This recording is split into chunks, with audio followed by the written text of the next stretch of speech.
From Chicago's CAN TV, this is Chicago Newsroom.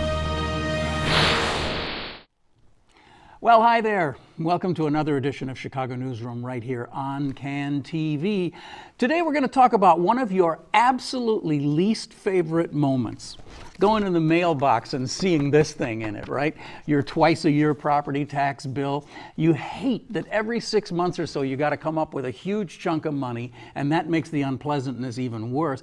Imagine if you got your cable bill twice a year. Wouldn't that be fun? Or how about this? What if they somehow figured out your sales taxes and billed you this way? You know, you buy a Coke and you 9 cents or something, and they just hold up on it, and then they send you a 6-month bill for your sales tax. It'd make it pretty crazy. But the one thing that prevents hundreds of thousands of us from showing up at the county building with torches and pitchforks is a certain kind of an understanding. There's a sort of a democratic understanding that absolutely everybody's got to pay property taxes, from a $40,000 home in a depressed neighborhood to the newest mega tower over on the river somewhere. We all have to pay, right? Well, that said, haven't you always had that little tinge of doubt when you reach for the checkbook? Don't you always wonder if that big fancy new house a few blocks away is paying the same rate that you are? Don't you have a suspicion that richer, more powerful people have access to some racket or another that you haven't heard about? They haven't told you about it? Well, here's the thing about property taxes. If somebody figures out a way to reduce their fair share of the tax burden, it isn't just that the city or the schools don't get as much money, it's that all the rest of us have to pitch in to replace that money. And that is what's at the heart of a dramatic, fantastic series been running in the Tribune this week. It's investigative journalism, I would say, at its very best. And the series took a year to produce, didn't it? And I'm privileged to have at the table with us today Jason Grotto, who is lead reporter, I guess it's fair to say, on this. And you yourself worked on this for almost a year, or well over a year. Well over a year. Mm-hmm. And you touched or looked at millions of documents to do this. That's right. Yeah. Well, thanks for having me, Ken. Yeah, you're welcome. Yeah. We spent well over a year compiling and analyzing upwards of 100 million property tax records, both from the Cook County Assessor's Office, from the Illinois Department of Revenue, and from the Cook County Treasurer's Office. I kind of worked to put all that stuff together to do an analysis that's referred to as a sales ratio studies over a 13-year period. And if we could accomplish at the end of this interview your dimwit host understanding what a sales whatever ratio is, then we've really accomplished something for the body politic, I would guess. Anyway, An Unfair Burden, this is the first of the series, but there are 4 or 5 parts, and it's all online. You can get it very easily. It's staggering because the reason that it's staggering is that when you read it, you're kind of all the way through it saying, yeah, I kind of suspected it was something like this. I always suspected the fix was in, but I never imagined that it would be possible to sort of lay out these thousands of data points in such a way that you could actually kind of prove it. Yeah, I mean, that's been a consistent feedback that we've gotten from people throughout, which is, you know, we always had a notion that this was going on, and just no one's ever been able to get underneath it. And, you know, the fact of the matter is the reason why we're able to do it is because of modern technology. Yeah. I mean, we're able now with a personal computer or a laptop to analyze 100 million property tax records. We're able to load them into mapping software. We're able to run statistics on them. And so it really is, you know, this is an office that has functioned for decades with very little oversight, very little attention, because it's so opaque and convoluted. And it's only because of modern technology that we've been able to, you know, do what we did. It's ironic because it's also because of essentially outdated technology that they've been kind of stuck in this rut that they've been in. And I don't know that they would say this, but my sense of it is that it impedes them from coming into the 21st century in a lot of ways. You talk about, you know, little pieces of computer code and all that kind of stuff. No, that's true. So where should we begin? I mean, I think that to me the most important part about it is the inequity piece, is that guess what, ladies and gentlemen? Poor people are getting screwed in Cook County by the system. Can you believe this? How does it work? Well, so it goes back to this notion of the sales ratio study is probably the best way to describe it, and it's actually quite simple. What you do is you take the value that the assessor estimates on your tax bill, what your home is worth, and you divide it by actual sales for all the homes that sold. So what we did is we collected data from the state of every home that sold. And in Cook County? In Cook County. Over a 13-year period. And every home that sold in every Cook County home, over yeah, 13 because years. when a home sells, people have to pay what's known as a property transfer tax. So the state takes a little bit, the city takes a little bit for every time a home is sold. And how many, roughly how many was that? 1.4 million 1.4 records, million, yeah. okay, And that sounds so right. that's how many sales. And then what we did is we went through and we filtered out sales that aren't considered by industry experts as arm's length transactions.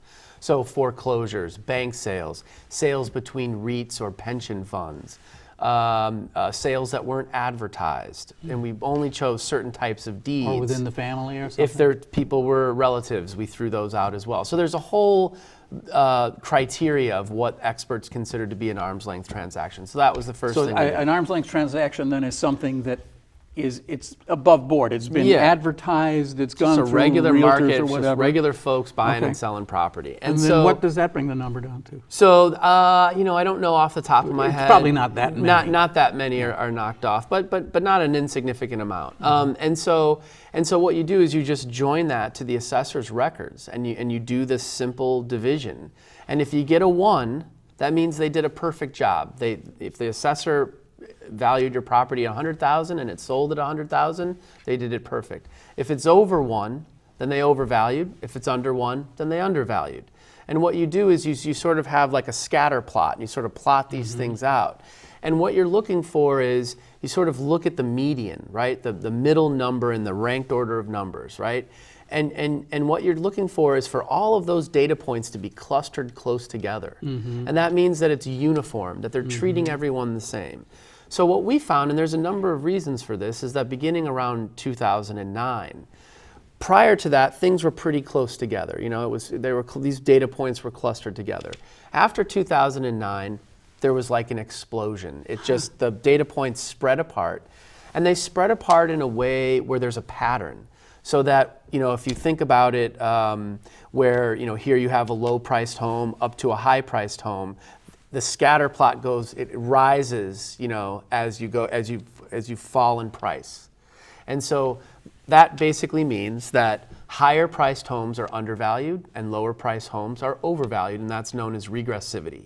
And property tax should be flat. In other words, if you look at the amount of taxes paid relative to the value of the home, everyone should pay about the same. We found there's, like say for example, the city of Chicago, huge variability depending on where you live and what home prices are in your neighborhood. So you mentioned something important there. You said 2009. Yes. What happened in 2009? So there were we're not totally sure what happened, but we're pretty sure that there are 2 reasons why this happened. The first is in 2008, in September, the Cook County Board passed an ordinance that changed the classification, how properties are assessed. So an assessment is just a percentage of your market price, right? So you own a $100,000 home. In Cook County, the assessment level is 10%. That means you're going to pay taxes on only $10,000 of your home's value, okay? So they changed that number. And when they did that, they changed the assessment. The assessment level, 10%. When they did that, and all of this is laid out in our day 3 story. When they did that, they had to remove a piece of computer code from the regression models, the sort of algorithms they were using to value property. Prior to 2009, what we found the county was doing was purposefully undervaluing every residential home in the county. There's a little snippet of code that was in the computer program that caused prices to fall, the estimated values to fall. Okay, no, wait, hold on. That's a lot. I'm going to stop you periodically. Yeah. I'm not being rude. No, please. But there was a computer code that devalued the value. I'm not sure. I always use value and assessed value interchangeably. I'm not Market sure if value would be market the value. estimated market value. Okay, so I'm with you here, but I gotta stop you. So, so you use the example of a $100,000 valued house being assessed at 10%, so That's the right. tax is $10,000. Yes, right? yes. So if everybody by law has to be assessed at $10,000, then it would seem to me that the place where you can really have fun is with the value. The market value. Right? If you that's can right. mess around with what your market value is, then you could maybe convince somebody your house is only worth $60,000 and Still take 10% voila. and it looks like everything's Right, fine. Your Yeah. taxes go from $10,000 to $6,000. And that's exactly what happened. So the county, we believe, for decades was undervaluing people across the board. And when they passed this new ordinance... evenly? Evenly, yeah, So pretty it was much the same. fair in a weird kind of way. In a weird kind of way, it was fair. I mean, there's all kinds of problems, and again, this is all detailed in our Day 3 story. But just to get back to what happened in 2009, Yeah. when they changed that ordinance, they couldn't undervalue property anymore. And so they took this little snippet of code out, and it's kind of like taking a lid off of a pot or something. You know, suddenly Wow. now, where there was a ceiling on all the values because they were lowering them all, now that's gone. The other thing that happened is you had the market crash. So that's a good place for a Yeah. bookmark. So let's go back to our $100,000 Yeah. house. Our $100,000 house is actually worth $150,000 or something. Yeah, you that's could help right. me out That's here. right, But yeah. let's say it really is worth $150,000, but not through any of your own dealing. The assessor has been valuing it at $100,000 and right. doing pretty similar things for everybody else. That's right, that's correct. But now you have to. What changed? It's got to be 10% on. So How did? What happens to? Oh, because the assessor is just kind of on his own devaluing these properties, That's and correct. suddenly he can't do that anymore. That's right. Because, I mean, again, this is part of the problem with the whole system is it's so complicated and convoluted. It's very difficult. And that's Let why. me break this part down for you. Prior to 2009, the assessment level for residential homes was 16%. Yeah. Okay? Yeah. But what the assessor was doing was undervaluing the market values that they came up with in a way that the assessment would actually come out to 10%.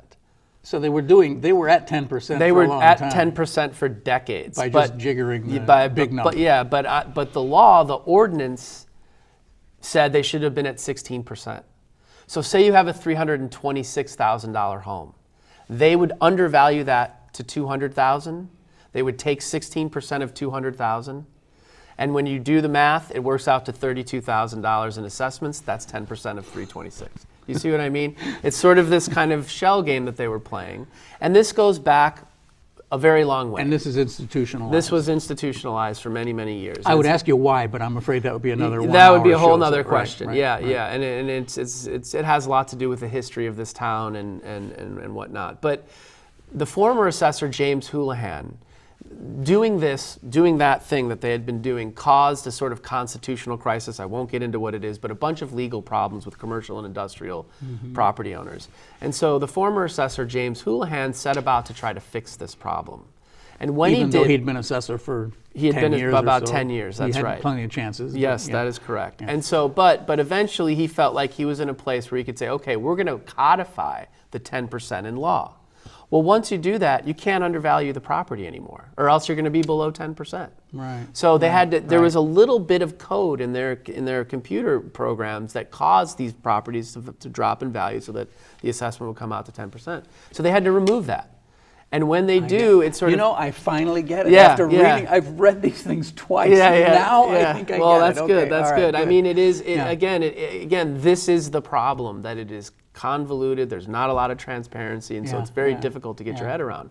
But so they did that, right? So Houlihan's on the way out the door at this point. Yeah. And he does this. He does this, yeah. And I don't think anyone was expecting that there would be a housing market crash. Ah, but right that's our at bookmark. the time, We're back to our bookmark. That's right. Right. Okay. Right. Yeah. Right at the time they passed the ordinance, the housing market starts to crater.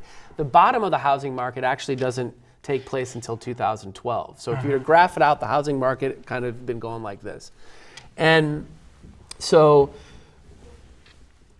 they remove this snippet of code, the market crashes, and people start getting assessments in the mail, and their bills, their market values have actually gone up. But they're saying, how could my market value have gone up? The whole I wish I housing could market sell is my house crashing. for this, right? And right. so everyone, there's all this confusion. Now, these models that I was talking about before, they're based on previous sales. right? So they go back, depending on what era we're talking about, 3 to 5 years back of sales. And these regression models, they take all of these sales, right?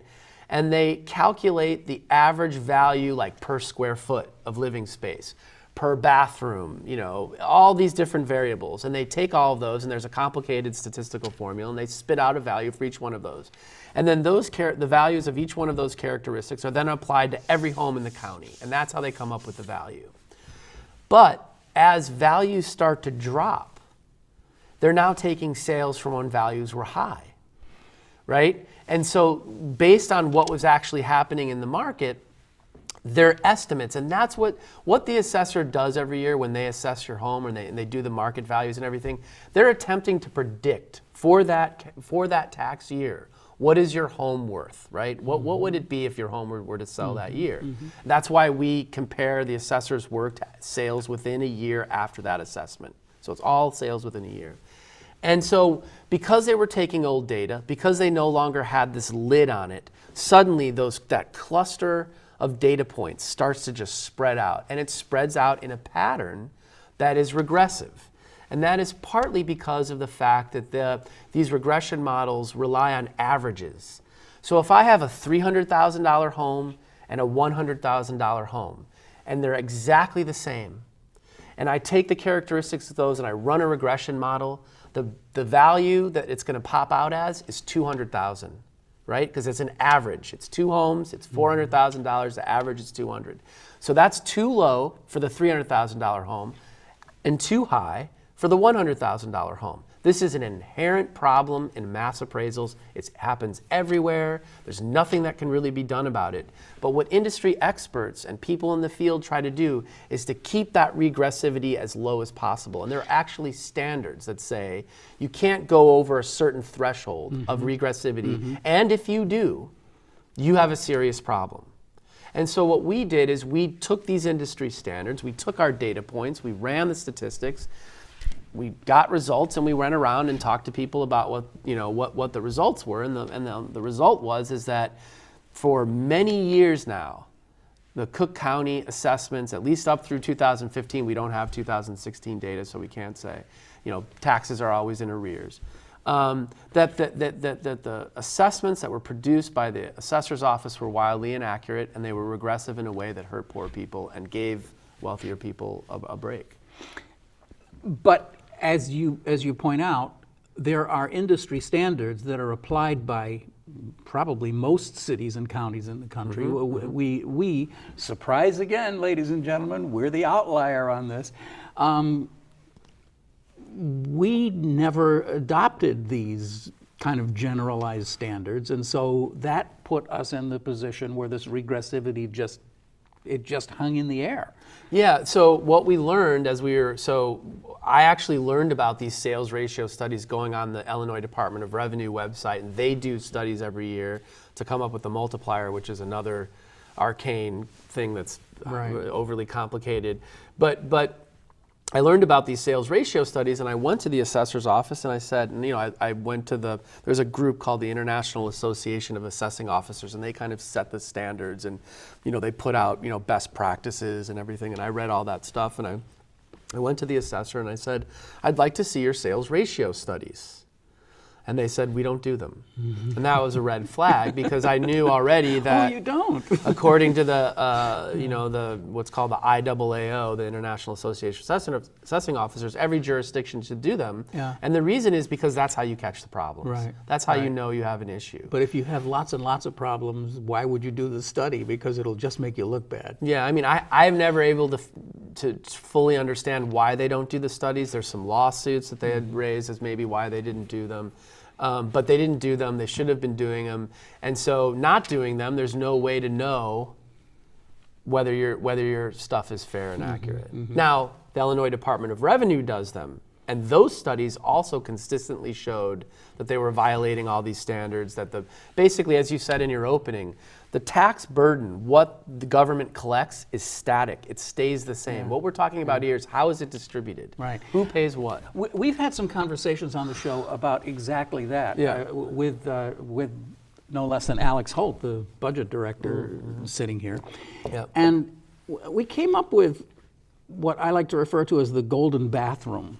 There's a bathroom that has a bathtub in the middle of it, a very nice high-end kind of bathtub with, marble trim and everything. Yeah. And the government every year says, we need this amount of tax water and you have to put it in that bathtub. And when that bathtub is exactly filled, then we're done. That's how much we need. Yeah.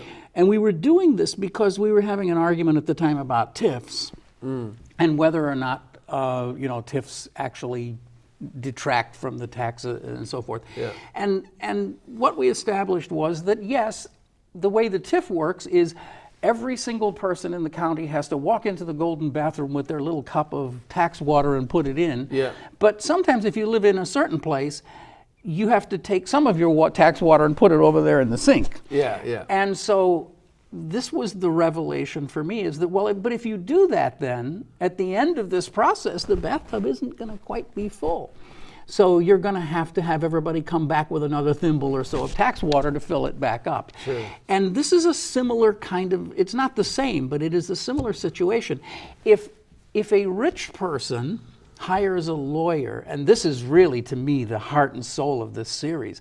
Let's not say a rich person, but a person of means is able to hire a lawyer to get the assessor's office to reduce the value on their house, then they pay less tax. And when they pay less tax, everybody else has to pay more. That's right. And that's the point that gets really lost in all of this. And so who are the people who pay more? Well, it's the people who can't afford or don't understand the process of getting their house reassessed. That's exactly right. And so, what the assessor's office would say is you don't need a lawyer to file an appeal. And that's true. You don't need a lawyer. They've made it much easier. You can file online. But the fact of the matter is, not everyone has the wherewithal. Not everyone does it. Some people aren't totally educated on this. They work hard, they say, to try to get out in the community and educate people, but you're just not going to get everyone. And there's a pattern that developed for that as well. When you look at appeals, people in high income areas, and mainly white areas, appeal at much higher rates. Sometimes, your one graph, as much as high as 80% in some places. Well, what we were saying there is that of the people who appeal, 80% get a reduction eventually, either from the Board of Review or the assessor or both. So if you appeal, you have an 80% chance of getting your. That is a very high number. Right. Basically, everyone gets a reduction. And when you have that happening on such a mass level, and there's a group of people who are not doing it, it skews everything. Now, these people who aren't doing it also happen to already be overvalued. Yeah. So we did a study with the University of Chicago's Municipal Finance Center at the Harris Public Policy School, and what we found was even homeowners whose homes were undervalued by the assessor would appeal, and a huge chunk of them still got a reduction. And that's because when they look at appeals, they actually kind of look at neighborhoods, it appears. They won't tell us exactly how they do it. Yeah. But they seem to look at neighborhoods and compare your assessment to everyone else around you. Well, if your whole neighborhood is over or under assessed, that's going to affect your appeal. Right. So the reference I was making before was to the two maps that you have of the number, looking by neighborhoods at the number of people who appeal. And there's one section like Lincoln Park and downtown where almost 80%, if I'm not mistaken, of people who got their tax bills appealed them. That's right. As opposed to virtually everywhere else in the city where it's maybe 10 to 15 or 20%. Yeah. So there's this incredible disparity, and the results of it are that you have situations like this lady on the front page here, and these are the kinds of stories you have where people own houses that have been selling for $70,000 or $80,000, but they're assessed at $120,000 or $130,000. That's right. That's now, right. if the millionaire who had the $2 million house, if it were proportionately out of whack, that house would be assessed at $3 million or something instead of $2 million, but usually it's more like $1 million. All right. So how do we fix this problem? How do we fix this lady's problem? Yeah. Well, I think first of all, if you read our part one, the first story, you'll hear the whole saga of how the former assessor, James Houlihan, realized there was a problem. Wasn't quite sure what the problem was. They thought maybe it had to do with foreclosures. So they got some grant money from the MacArthur Foundation to look at that. They hired some experts, including a professor named Chris Berry over at the U of C. And they started looking at foreclosures to see how it may have impacted the assessments. And they realized that no, that wasn't the problem, that there was a problem with their models. These models were built in the 1980s. They use statistical techniques that have some issues with them. And so Barry and another person he was working with, RW Ventures, is an economic development consulting firm. They were kind of teaming up on this process. They went to the assessor and to the MacArthur Foundation and said, hey, there's a problem here. There's regressivity in the system. We think maybe we can do something about it. And so they spent about a year with a team of statisticians developing a new model. MacArthur paid for it. They trained the assessor's office to implement this new model. The assessor in July of 2015 puts out a press release saying, we've adopted a new state-of-the-art model for valuing residential properties. It's a breakthrough. They said it would be a 50% improvement in accuracy. It would be a 25% reduction in this regressivity thing. And when I first started reporting this story back in the summer of 2015, the assessor's office gave me this press release. And then I asked to talk to Vice Warden Barry, and the assessor's office said, yeah, please go talk to Vice Warden Barry, because they wouldn't talk to me unless the assessor said it was okay. And then they had a PowerPoint, Vice Warden Barry, where they showed me, look at how great our new model is. It's such an improvement over the old model. And I said, can I have the PowerPoint? And they said, you have to ask the assessor. And the assessor said, yes, please take the PowerPoint. So I took the PowerPoint. I analyzed, looked at what they did, and then I looked at my results from the sales ratio study, and there was a mismatch. It didn't look to me like they had actually adopted this model. And so I FOIA'd the regression models that they said they used to do the 2015 reassessment that the assessor sends them to me. It's the old models. It's not the new model. And it took me literally months to get these two guys to believe me. They didn't believe me. They said, we trained them. There's no way they did this. And I kept showing them my results because I thought maybe I had done something wrong. Right, maybe there was an issue. That would be normal. So I finally showed the model to them, and they're like, this isn't our model. I went back to the assessor. I said, I'd like to see the model that was funded by MacArthur and any results that you got from it. I got that information. I compared it to actual tax bills, and less than 2% matched any of the results from these models. And so finally these guys started saying, okay, we think we have a problem. So I think that's part of the, the assessor has pushed back very hard, and I think part of the reason is because basically what we're saying in the story is they had an opportunity to make this better, and they didn't take it. And why that is, we don't know, but then they have said now there's problems with this model. But this was after they had, directed me to it, put out a press release, all of these other things. There's a good deal of cynicism resident at this table, I must admit, and a part of that is saying, well, starting from somewhere around that time, maybe the early aughts or something. There was a huge incentive for people who understood the system to get themselves in business as tax attorneys and make a large amount of money helping people get their assessments lowered. So there is now, I would imagine, just an incredible cottage industry that's clustered around the assessor's office, and it would be pretty hard to break that, I would guess. That is true, there is, and most of that work is actually not even being done in residential. It's done in commercial and industrial properties, which is a whole nother ball of wax. They value the properties differently. It's much higher dollars. So one of the other issues with appeals and why there's not a lot of appeals in some of these poor neighborhoods, because lawyers don't go over there. They're not going to make a whole lot of money off a $100,000 house and appealing a $100,000 house. So, in wealthier neighborhoods, they canvass. I mean, people will get multiple mailers from attorneys trying to get them to get them lower. Well, I have some personal experience with this because I've mentioned on the show before that my wife and I are landlords. We own a couple of properties, and that's actually how we make our living. And I spend my days running around as a landlord, mowing the grass and fixing things, and I love it. But somewhere along the line there, we started we got on somebody's mailing list and we started getting these things about, we have done an assessment or we've done an analysis of your property and you're vastly overpaying, you need to hire. Ignored them for a long time, and then finally, I don't know, somebody called me or something, and I said, okay, the deal is so appealing. It's no pun intended. It's like we will do this job for you, and if we get your assessment taken down, you'll give us 50% of what you save in the first year, and then of course it's a 3-year cycle, so the next 2.5 years are all yours.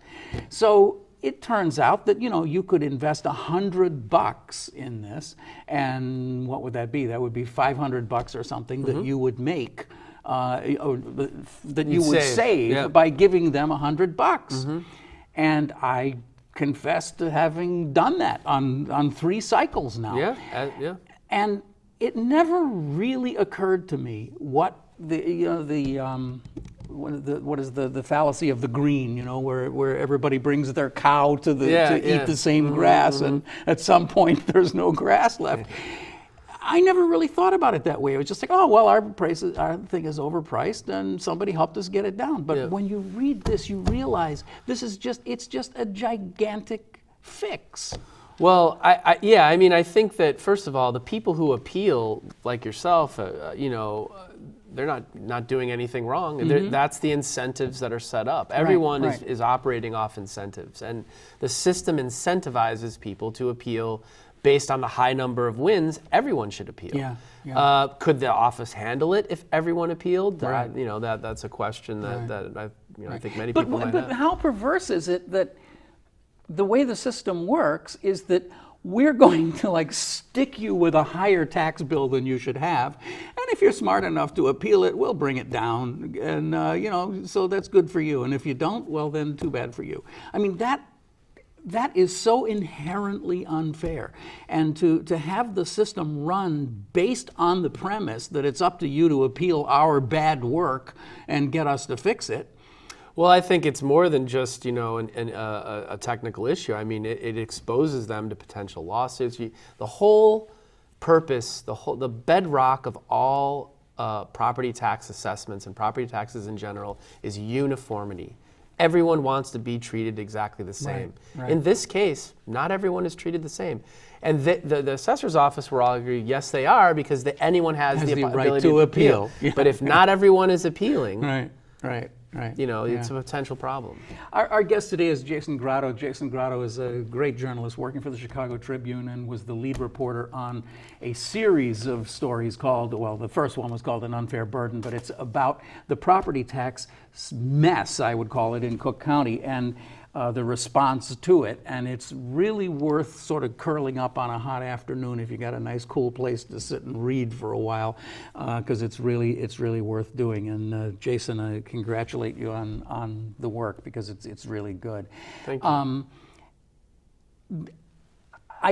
We don't have enough time to open another whole bushel basket of stuff, but you did raise the question about commercial, and I think that is really interesting too, because the golden bathtub, the commercial stuff, affects that too. If a guy who owns or company owns a gigantic shopping, strip mall or something, and they're able to get their assessment down by 20%, then all of us have to cough up more than just a few pennies extra, because we got to make. And you have a graph that shows how assessments from, I think, 2009 to the present 94. level, from 94, have just come down dramatically. Yeah. Well, that was under the previous assessor, Houlihan. That was Houlihan. Yeah, there's a provision in the Illinois state constitution that says if you assess different classes of properties at different levels, like commercial versus residential, one class cannot be 2.5 times greater than another. So residential was, remember, if we go back to our earlier bookmark, the residential was supposed to be at 16. They were actually assessing it at 10. Commercial was supposed to be 38. They were doing it around 30. But 30 versus 10 is more than 2.5 times. This is this legal constitutional issue that by undervaluing residential property, they expose the county to these. There's a bunch of lawsuits going on now. And agencies like CPS, which is already struggling, may have to pay back millions of dollars that they don't have for past mistakes, like literally a decade ago. They may have to refund money because people were being treated unfairly. So you had this 10% for residential, around 30 for commercial. That's violating that constitutional provision. And what we found is that, and we don't know how because the assessor's office won't release the documents. We're in court right now. We've sued them. We won our first in the circuit court. We're now in the appellate court. But somehow the assessor's office started instead of raising residential to 16, they started dropping commercial. So that by 2008, 2007, commercial was under 20% on average, the median we're talking about here. So it was all over the board, but the median was around 20%. And so they were undervaluing commercial anymore. And even more, and just as you say, when you do that, it shifts the tax burden in a lot of ways it's very difficult to understand. I actually describe it as sort of like a waterbed. If I push down over here, it's going to go up over here. If we have our water analogy. Yeah. It's very similar. Everyone tries to come up with ways to describe this. So, I mean, at the end of the day, it comes down to, we talked about fixes earlier. The first fix has to be transparency. The public has a right to know what this office is doing. We shouldn't have to sue to figure out how they're valuing property or to see what the work that goes into valuing these commercial or residential buildings. That's just, there should be transparency. If you don't know what they're doing, it's very difficult to know how to fix it.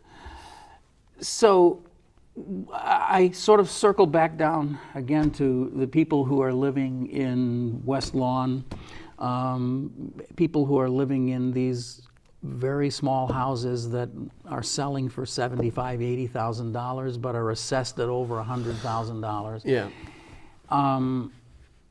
If someone who were in that situation got the money together to hire a lawyer to appeal, would it actually work, or are things just so out of whack there that you wouldn't even be able to bring it down to a reasonable level? It's hard to say because, again, we believe, or it appears like to us, that the way that these appeals are being decided is by comparing your assessment to other people in the same neighborhood. Right. So if the whole neighborhood is overassessed, there is a chance that even an appeal isn't going to help you. And in fact, we have one. We kind of took two blocks, one in the North Center neighborhood and one in North Lawndale, and we kind of compared them. So like half the people in North Center, which is over by Lakeview, for those people who may not know, northern part of Chicago, very affluent, sort of changing, gentrified. It's already a gentrified neighborhood. Half the people on that block appealed, even though they're, on average, assessments over there are undervalued, whereas North Lawndale, which is overvalued, we found by about 40%, one person on the block appealed. Yeah. And she got a reduction, but it, according to our analysis, still wasn't enough to make up for the overvaluation. And so you can win, it still might not be enough. Again, it's difficult to know if people aren't doing the work and the studies and figuring out what's going on. Why would a family with a house in North Center or someplace like that is already dramatically undervalued, why would they win an appeal? Because the values coming out of these models, the values that have been in that neighborhood, they're all undervalued. And so, for example, in our day two story, we lead the story with an example. Couple buys a house for $1.1 million. The assessor actually gets it right. So they go to the board of review and they get more than $300,000 shaved off their value. And the reason is, we don't know because they don't share the records, but we believe it's because they do an analysis of the neighborhood and they say, oh yeah, the price per square foot in this area is much lower than what they assessed it for, so we're going to knock you down. And again, it's not the people who appeal who are the problem. The homeowner who owned that house, even though they get their bill and they say, well, that's exactly what I paid for my house, but I'm going to appeal anyway, they're not the bad players here because they're following the incentives that they know that they'd be foolish not to do that. But wait a minute. So you've got a neighborhood where the square foot average across the neighborhood is $10, whatever, it doesn't matter, $100, let's call it. And then somebody comes in and builds a $2.5 million mansion right on the block. And obviously their value is way more than that $50 a square foot. Why shouldn't they have to pay more for having this giant house? I mean, how can they make the appeal that, well, the average is only $50, so therefore mine should be $50 too? Yeah, well, I mean, technically, the $2 million house will end up paying more because the value will be higher just because it's a $2 million house. Yeah. Okay. But All it's right, more I just see. how I it see your shifts point. everything around. I mean, what we're getting into now is something they call the effective tax rate, which is just basically the amount of money that you pay in taxes divided by the value of your home. Yeah. So, I think real estate brokers in Chicago sort of say, oh, it's around 1.5%.